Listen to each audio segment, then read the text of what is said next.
My name is Joanne, and I just turned 68 last month. For years, I dreamed about spending Mother's Day surrounded by family, especially my son Daniel and his wife Katherine. But this year, when I arrived at their home carrying homemade apple pie and gifts, something felt off. There was no place for me at their table. Then Katherine's words cut through the room like glass. The real gift will be when that witch ends up in a nursing home. If you've ever felt invisible in your own family, let me know where you're watching from, and if my story resonates with you. I never imagined my golden years would be filled with such heartache. After my husband Robert passed away from a sudden heart attack, when our son Daniel was only 12, I dedicated my entire life to giving my boy the best future possible. We had been living comfortably in Boston with Robert working as a civil engineer and me in human resources at a healthcare company. His death changed everything overnight. There I was, a widow at 42 with a mortgage, car payments, and a child who had just lost his father. Friends suggested I sell our house and move somewhere cheaper, but I refused to uproot Daniel during such a traumatic time. Instead, I took on additional consulting work, often staying up until the early hours after Daniel went to bed. I wanted him to feel that despite losing his dad, his life would remain stable. Daniel was such a sweet boy back then. He would leave little notes in my lunch bag telling me I was his hero. On particularly hard days, those notes were sometimes the only thing keeping me going. We developed a special bond, just the two of us against the world. Every Sunday was our day together. We would make pancakes in the morning, then go hiking or to a museum, and end the day with a movie. Those traditions carried us through the difficult years. I worked my way up to Human Resources Director, managing a team of 15 people and overseeing benefits for a company of over 3,000 employees. It was demanding work, but it provided well for us. I saved every extra penny for Daniel's college fund. When he got accepted to Northwestern University with a partial scholarship, I was able to cover the rest without him taking on student loans. Daniel studied business and finance, graduating with honors. I still remember how proud I felt watching him walk across that stage in his cap and gown. All those late nights and sacrifices had been worth it. After graduation, he moved back to Boston and landed a job with an investment firm. We would have dinner together twice a week, and he would call me almost daily.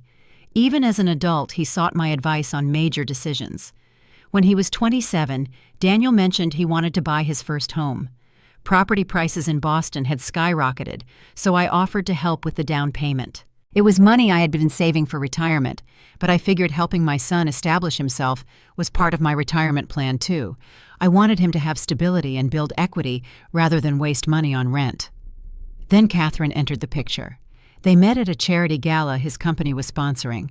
She worked in pharmaceutical sales and came from what she described as an upper-class family in Connecticut. Katherine was undeniably beautiful, with her perfect blonde hair, tailored clothes, and practiced smile. Daniel was completely smitten from their first date. Within 6 months, he proposed. Their wedding was extravagant, held at one of the most expensive venues in Boston. Katherine had specific visions for everything from the imported flowers to the Parisian wedding cake. When the costs started spiraling, I offered to contribute significantly.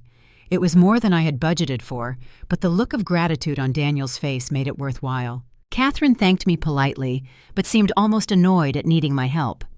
After the honeymoon, I began noticing subtle changes. Daniel would cancel our standing dinner plans at the last minute. His calls became less frequent. When I did see them together, Katherine would often answer questions I had directed at Daniel. She was never outright rude during those early days, just coolly polite with a calculated distance that made it clear I was not part of her inner circle. When they decided to upgrade to a larger home in an exclusive neighborhood, Daniel asked if I could help with the down payment again. This time the amount was substantial, nearly a third of my retirement savings. I agreed because Daniel explained they needed the space for starting a family. Not only did I provide the down payment, but the bank required a co-signer for their mortgage due to the size of the loan.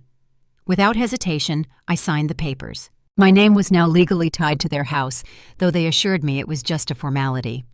As I entered my 60s, I sometimes felt the ache of loneliness in my too-quiet house. I had always imagined my later years would include Sunday dinners with family, being the doting grandmother who babysits regularly and hosts holiday gatherings. Instead, I found myself checking my phone repeatedly, hoping for calls that rarely came. The first real warning sign came during the housewarming party for their new home. I had arrived early to help set up, bringing a beautiful crystal vase as a gift. Katherine barely acknowledged it, setting it aside, while showing her friends the expensive items they had received from her parents. Throughout the evening, she introduced everyone to her mother with affection, but simply gestured vaguely in my direction when someone asked about Daniel's family. I tried everything to build a relationship with Katherine. When she mentioned loving a specific designer, I would find pieces from that collection for her birthday.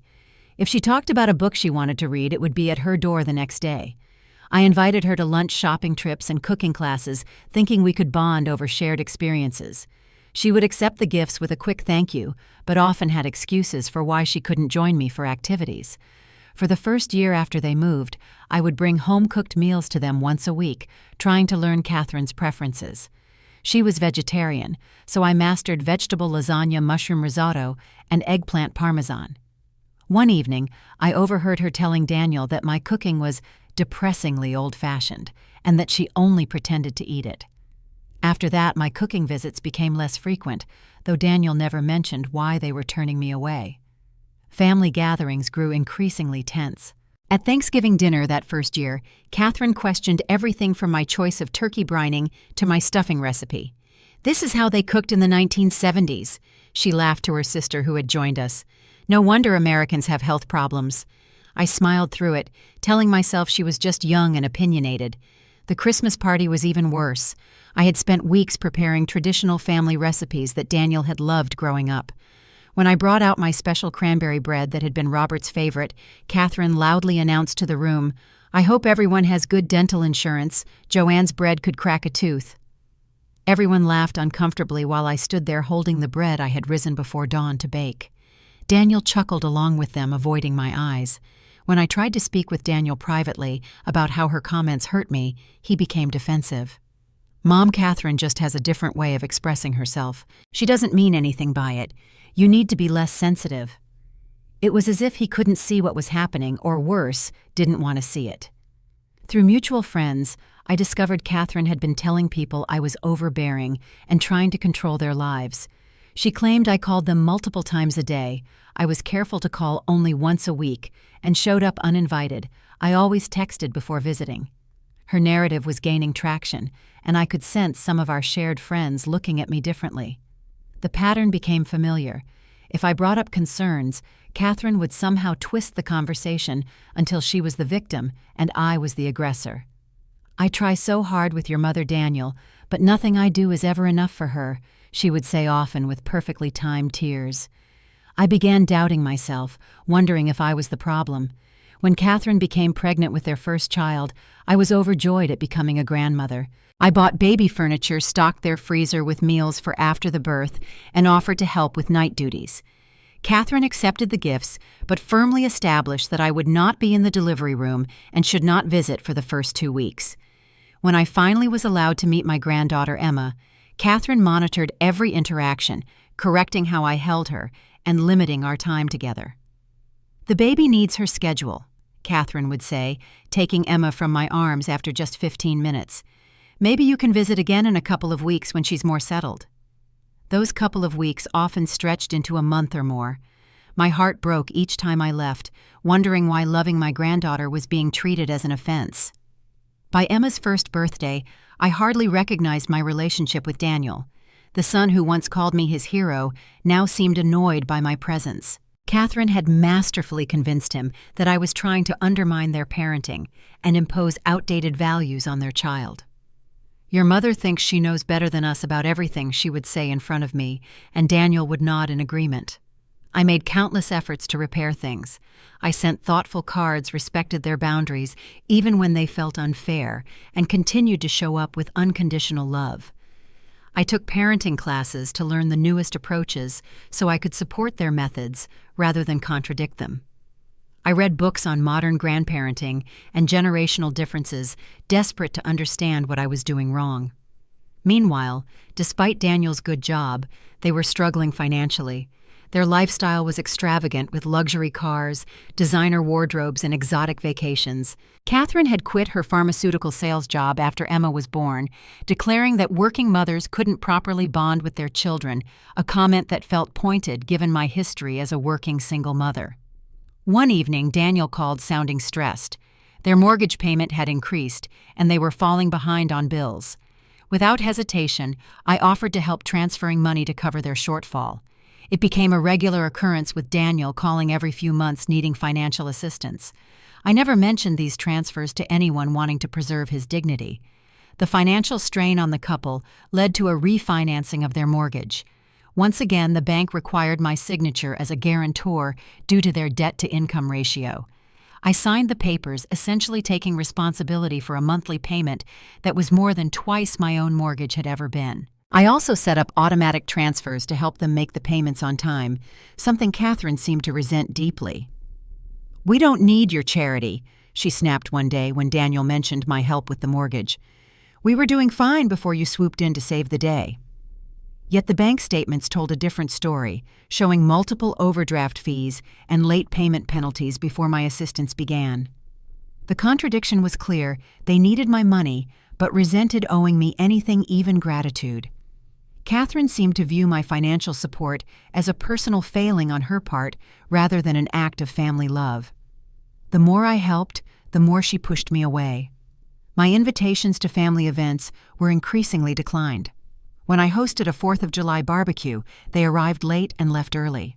For my birthday dinner, they had prior commitments that looked suspiciously like a last-minute spa day based on Katherine's social media posts. Christmas Eve, traditionally spent at my house with Robert's special eggnog recipe, and midnight gift opening was now spent with Katherine's family in Connecticut. The most hurtful pattern emerged around significant dates. My birthday often coincided mysteriously with their planned vacations. The anniversary of Robert's death, when I most needed family support, became the weekend Katherine scheduled Emma's dance recitals, or play dates that, unfortunately, I couldn't attend due to the distance. When Katherine announced her second pregnancy, I was told not to share the news with anyone until they had told her family first. I waited patiently for permission to celebrate publicly, only to discover they had announced it on social media weeks earlier without informing me the restriction had been lifted. After their son Michael was born, my visiting privileges became even more restricted. I was only allowed to see the children under supervision, as if I might harm them somehow. Katherine would hover during my visits, correcting me if I read a book wrong or suggesting the children were tired if they showed too much affection toward me. Looking at Daniel during these interactions was the most painful part. The light in his eyes that had once shone when he saw me had dimmed to near extinction. He moved through these family gatherings like an automaton, agreeing with Katherine and avoiding direct conversation with me. It felt like watching my son vanish before my eyes, replaced by a stranger who merely resembled him. Mother's Day had always been a complicated holiday for me after losing Robert. Without a partner to help our child plan something special, the day often passed with just a simple card from Daniel and perhaps lunch together. But this year, with 2 grandchildren old enough to participate, I had hoped for something meaningful. When Katherine texted me an invitation to Mother's Day brunch at their home, I was genuinely surprised and deeply touched. Maybe things were finally changing. Maybe she was recognizing that regardless of our differences, I deserved to be honored as a mother on this special day. The text specified 1 o'clock and mentioned it would be intimate family only, which warmed my heart further. I spent days preparing for this brunch. I baked my apple pie with the cinnamon crumble topping that Daniel had loved since childhood. I carefully selected gifts, a handcrafted bracelet for Katherine, with her children's birthstones, educational books for the grandchildren, and a rare first edition of a business book Daniel had mentioned months ago. I had my hair done, bought a new dress in a soft blue that Robert always said matched my eyes, and even splurged on a professional manicure. The morning of Mother's Day, I woke up feeling genuinely happy and hopeful. I wrapped the gifts with beautiful paper and ribbons, packed the still-warm pie in a special carrier, and even picked up fresh flowers to contribute to the table setting. As I drove to their house in the exclusive Beacon Hill neighborhood, I rehearsed pleasant, neutral topics of conversation and reminded myself to compliment Katherine generously. Their home was impressive as always, a restored Victorian with intricate woodwork and a professionally landscaped garden. I noticed several luxury cars parked outside that I didn't recognize, but assumed they belonged to Katherine's family. Balancing my packages, I rang the doorbell, my heart light with anticipation. Emma opened the door, her 5-year-old face lighting up when she saw me. "Grandma!" she exclaimed, reaching for a hug before Katherine appeared behind her, subtly pulling her back. "You're early," Katherine said, though my watch showed 12:55. "We're still setting up." Her tone was clipped, her smile not reaching her eyes. I followed them into the dining room where I stopped short in surprise. The table was fully set for what appeared to be 12 people with name cards at each setting. I scanned them quickly. Katherine's parents, her sister and brother-in-law, her aunt and uncle, her college roommate and husband, her cousin. There were places for Daniel, Katherine, and even the children had special seats with booster cushions, but there was no place card with my name. "There seems to be a mistake," I said quietly to Katherine. "I don't see where I'm supposed to sit." She glanced at the table with exaggerated surprise. "Oh, I must have miscounted. Well, you can sit at the kitchen island. You'll still be able to hear everyone from there." The kitchen island was around the corner, completely separated from the dining room by a half wall. I would be eating alone out of sight of the gathering. Before I could respond, the doorbell rang again, and Katherine's parents entered, followed by a stream of her family members and friends. Everyone air-kissed and exchanged extravagant gift bags, while I stood awkwardly holding my homemade pie. Daniel finally emerged from upstairs, giving me a quick side hug before being pulled away by Katherine to greet her parents properly. I placed my gifts on the designated table, noticing it was already overflowing with presents for Katherine, not for all the mothers present. As everyone settled into their assigned seats, I reluctantly took a bar stool at the kitchen island, feeling like the help rather than family. I could see only a portion of the dining room from my position, mainly Katherine at the head of the table basking in attention. A server I hadn't noticed before, apparently hired for the occasion, silently placed a plate in front of me. Just as the meal was being served, Katherine tapped her glass for attention. I leaned forward on my stool to hear her. "I want to thank everyone for coming to celebrate me today," she began, no mention of the other mothers present. "Being a mother is the most important role in the world, and I feel blessed to have such amazing children and such supportive family." Her eyes deliberately skipped the corner where I sat. Her mother raised a glass in toast. "To the best daughter and mother I know." Everyone clinked glasses enthusiastically. I took a small sip of my water, having not been given wine like the others. Katherine continued, her voice carrying clearly to where I sat isolated. "You know what would make this day even more perfect? Some peace and quiet without constant interference." Laughter rippled through the group as she made eye contact with her sister. "The real gift will be when that witch ends up in a nursing home." The room erupted in laughter while my glass nearly slipped from my suddenly numb fingers. There was no mistaking who that witch was. I glanced desperately at Daniel, hoping for some defense, some recognition of the cruelty in her words. He was staring at his plate, a forced smile on his lips, saying nothing. Katherine's mother added, "Well, with the way she keeps showing up uninvited, you might be waiting a long time." More laughter followed, as my cheeks burned with humiliation. I sat frozen, the beautiful day shattered around me. The conversation moved on to other topics, but I couldn't focus on the words. The food on my plate remained untouched as a hollow feeling spread through my chest. After what felt like hours, but was probably only 20 minutes, I quietly gathered my purse and car keys. No one noticed as I slipped out the front door, leaving behind the gifts I had so carefully chosen and the pie still warm from my oven. No one called to ask where I was going or why I was leaving early. As I drove home with tears blurring my vision, I realized I had become completely invisible to my own family. That night was one of the darkest of my life since losing Robert. I sat in our old bedroom that I had never redecorated, surrounded by memories of a happier time, and truly looked at what my relationship with Daniel and Katherine had become. The Mother's Day incident wasn't an isolated event, but the culmination of years of subtle and not-so-subtle cruelty. I had been making excuses, accepting scraps of attention, and financing a lifestyle for people who clearly wished I would disappear. How had I allowed this to happen? When had I decided my own dignity was worth sacrificing?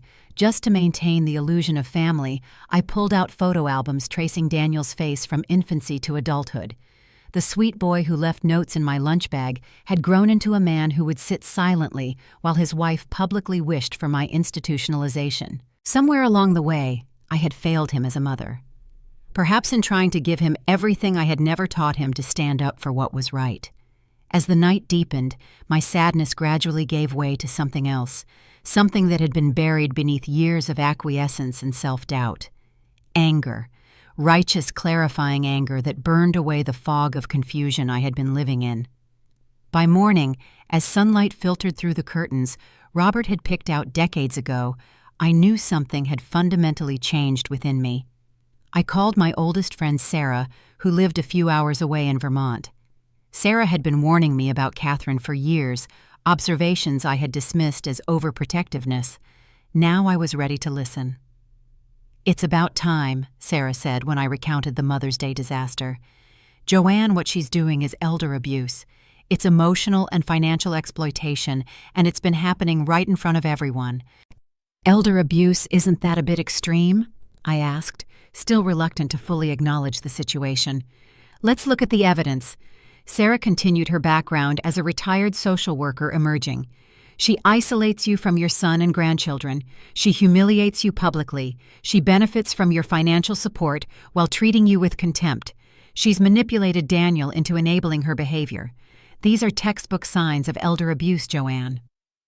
Sarah's words crystallized something I had been feeling but couldn't articulate. This wasn't just a difficult daughter-in-law or family tension. It was systematic mistreatment designed to control and diminish me. "What do I do?" I asked, feeling simultaneously overwhelmed and resolute. "First, you need to recognize your power in this situation," Sarah advised. "You're not helpless, Joanne. You've been allowing this treatment because you're afraid of losing Daniel completely. But you're already losing him by accepting the status quo." That afternoon, I called my bank and made an appointment with their financial advisor. Then I contacted a lawyer who specialized in elder law, explaining my situation with the mortgage and the ongoing financial support I had been providing. Both professionals confirmed what I already suspected: I had significant legal and financial leverage that I had never utilized. The lawyer was particularly concerned about the mortgage situation. "Mrs. Anderson, your name is on a loan for a property you don't live in and don't have ownership rights to. This puts you at considerable financial risk. If they default, you're fully responsible for the payments." We discussed options from removing my name from the loan to establishing formal repayment agreements for the money I had already provided. The lawyer also suggested documenting the emotional abuse in case I needed a restraining order in the future, something I hoped wouldn't be necessary, but couldn't rule out. That evening, I sat at my kitchen table and wrote 2 letters. The first was to Daniel, expressing my love for him, but also my deep disappointment in how he had allowed me to be treated. The second was to Katherine, brief and businesslike, stating that our relationship would be changing effective immediately. Neither letter included apologies or justifications. They were simply statements of fact and intention. I didn't mail the letters right away. Instead, I slept on my decision, wanting to be certain I was acting from conviction rather than hurt. When I woke the next morning, Mother's Day Monday, my resolve had only strengthened. I logged into my online banking account and canceled the automatic payment for their mortgage that was scheduled to process that day, a payment of nearly $3,000. Then I called the mortgage company and informed them that I would no longer be making payments on the loan, though my name remained as guarantor. For the first time in years, I felt in control of my own life. Not vengeful, not victorious, but simply unwilling to continue participating in my own mistreatment. I had spent decades putting others first, and now it was time to advocate for myself with the same fierceness I had once reserved for protecting Daniel. The reaction was swift and exactly as expected. By noon, my phone was buzzing with text messages from Katherine, each more frantic than the last. "There's been a mistake with the mortgage payment.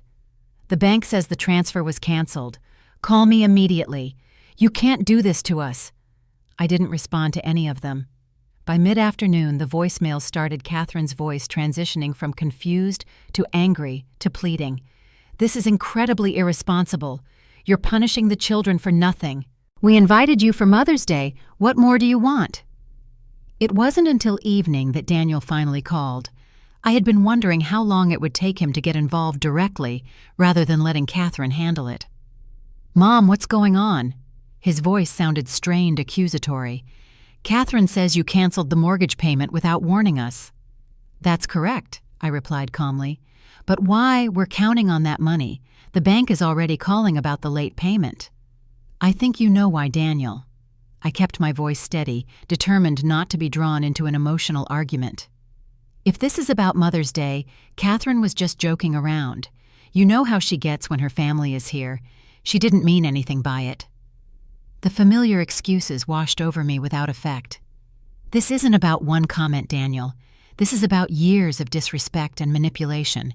I'm no longer willing to financially support a household where I'm treated with such contempt." There was a long pause before he spoke again, his voice smaller. "What do you want us to do? We can't make the payment without your help. I've arranged a meeting with my lawyer on Wednesday at 10. You and Katherine are both expected to attend if you want to discuss future arrangements." With that, I ended the call, ignoring his attempts to call back immediately.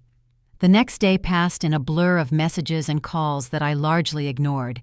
I focused instead on preparing for the meeting, gathering financial records, and consulting again with my financial advisor. By Wednesday morning, I felt calm and prepared, a stark contrast to the harried-looking couple that arrived at my lawyer's office. Katherine had clearly made an effort with her appearance, dressed conservatively, with minimal makeup, projecting an image of the reasonable daughter-in-law, unfairly victimized. Daniel looked simply exhausted, the strain of the last few days evident in the dark circles under his eyes. My lawyer, Ms. Rodriguez, outlined the situation clinically. "Mrs. Anderson has been providing significant financial support to your household for years, including serving as guarantor on a mortgage for which she has been making the monthly payments. This arrangement was informal and without any written agreement regarding repayment or expectations." Katherine attempted to interject with a story about how I had insisted on helping them, how it had been my idea to be involved in their finances. Ms. Rodriguez politely but firmly cut her off. "The facts speak for themselves, Mrs. Wilson. Now, Mrs. Anderson wishes to establish clear boundaries going forward, both financially and personally."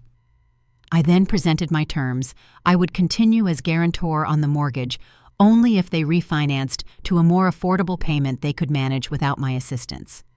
Any future financial help would be in the form of documented loans with repayment schedules. Most importantly, I required respect, which included regular, unsupervised visitation with my grandchildren and an end to the public humiliation and isolation tactics. In addition, I said, looking directly at both of them, "I expect us to attend family counseling together to address the dynamics that have developed. This isn't optional if you want any continued relationship with me." Katherine's facade cracked slightly. "This is blackmail. You're using money to control us, which is exactly what you've always done." "No, Katherine," I responded quietly. "This is me refusing to fund my own abuse any longer." The meeting continued for another hour, with Katherine alternating between defensive accusations and tearful pleas. Daniel mostly sat in stunned silence, occasionally attempting to placate both sides without committing to anything. It was only when Ms. Rodriguez mentioned the possibility of legal action regarding the funds I had already provided that Katherine's approach changed noticeably. "What kind of legal action?" she asked, her voice tight. "Mrs. Anderson could potentially claim that the down payment on your home and other significant transfers were loans rather than gifts, especially given the lack of appreciation or reciprocity shown. If the court agreed, you could be ordered to repay everything with interest." The color drained from Katherine's face. Daniel finally found his voice, asking for time to discuss things privately. Ms. Rodriguez agreed, scheduling a follow-up meeting for the following week. As they were preparing to leave, Daniel lingered behind while Katherine went ahead to the car. "Mom," he said quietly, "I had no idea you felt this way. Why didn't you say something sooner?" The question was so divorced from reality that I almost laughed. "I've been trying to tell you for years, Daniel." "You chose not to hear me." His face crumpled slightly. "I thought I was protecting my family." "I am your family too," I reminded him gently. and you abandoned me to protect someone who doesn't need protection." He had no response to that, just a slow nod before he turned to follow his wife. Watching him walk away, I felt sad but also strangely peaceful. The truth was finally being spoken aloud, and that alone was a kind of victory. In the days that followed, Daniel called several times without Katherine's knowledge. Initially defensive, he gradually began asking more thoughtful questions about specific incidents I had mentioned during the meeting. It seemed he was finally considering my perspective, perhaps for the first time in years.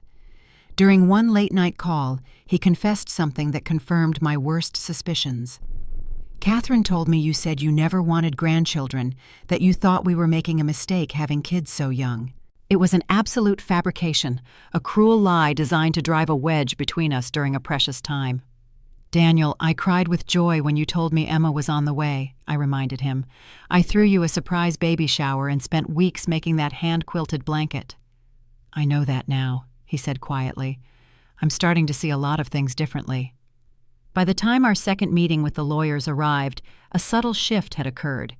Daniel was more engaged, less likely to automatically side with Katherine.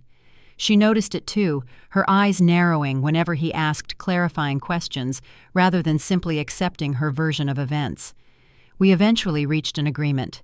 They would refinance the mortgage to a level they could manage independently. I would establish college funds for the grandchildren instead of giving money directly to Daniel and Katherine. Most importantly, I would have regular scheduled time with Emma and Michael without Katherine's supervision, including occasional weekend sleepovers at my home. The family counseling was the hardest condition for Katherine to accept, but faced with the financial realities, she eventually conceded. Our first session was tense and unproductive, with Katherine presenting herself as the victim of an overbearing mother-in-law. By the third session, however, the therapist had begun to identify the manipulation patterns clearly enough that even Daniel couldn't ignore them. It's been 6 months since that terrible Mother's Day, and my decision to finally stand up for myself. The journey hasn't been easy, and we're still far from a perfect family, but meaningful change has taken root. The most significant transformation has been in Daniel. As he's participated in both our family counseling and his own individual therapy, layers of manipulation have been peeled away. He's recalled incidents where Katherine deliberately misrepresented things I had said or done, creating conflict where none existed. He's recognized how she systematically isolated him, not just from me, but from his college friends and former colleagues. Most painfully, he's had to confront his own complicity in allowing her treatment of me to continue unchallenged. "I failed you, Mom," he said during a private lunch last month, his eyes filling with tears. "I was so afraid of rocking the boat with Katherine that I let her treat you horribly. I don't know if I can ever make that right." I took his hand across the table, this grown man who still carried the little boy I had raised alone. "We can't change the past, Daniel, but we can build something better moving forward." Katherine's changes have been more superficial, but still meaningful. She treats me with basic courtesy now, though I doubt we'll ever have the close relationship I once hoped for. She no longer makes cutting remarks or tries to prevent me from seeing the children. In counseling, she's admitted to feeling threatened by my close relationship with Daniel and resentful of our financial dependence on me. Whether these admissions reflect genuine insight or simply strategic compliance is hard to tell, but the behavioral changes are real regardless. My relationship with Emma and Michael has blossomed beyond my wildest hopes. Without Katherine monitoring every interaction and criticizing my grandparenting, the children have relaxed around me. Emma, now 6, loves our weekly baking sessions where I teach her family recipes. Michael, at 3, bursts with excitement when I arrive for our Tuesday afternoon adventures at the park or children's museum. Last weekend was their first overnight stay at my house without parents. We made homemade pizza, built a blanket fort in the living room, and read stories until they fell asleep. Watching their peaceful faces, I felt a healing of the wound that had been festering for years. This was what I had longed for all along, not control or gratitude, but simply the chance to love and be loved by my family. Financially, things have changed completely.